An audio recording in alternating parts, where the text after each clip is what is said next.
A truth table for negation is the simplest truth table. We know how we denote negation of a statement. It's simply tilde followed by P. So if I have P, then negation of P would simply be false when P is true. When P is false, tilde of P, negation of P would be true. So if I start with a true statement,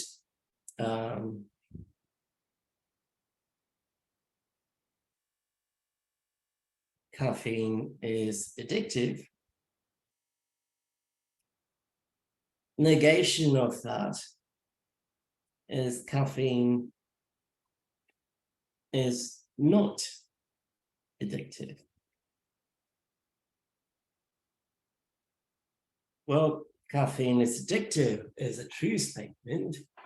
Negation of that is a false statement. Caffeine is not addictive is a false statement. In a similar manner, if I say 2 is an odd number, the negation of that is 2 is not an odd number. You needn't even specify what type of number it is. We know it is an even number, but it's not necessary. All I'm saying is when I negate, I simply put not in front of the statement. So if 2 is an odd number, negation of that is 2 is not an odd number.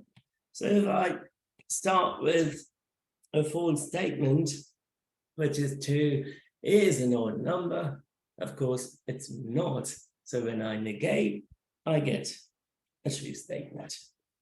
So that is the simplest truth table, and it occurs with negation. By all means, negation is a very simple operation, but it is very useful in logic, in set theory, in finding probabilities, etc. Got a lot of applications.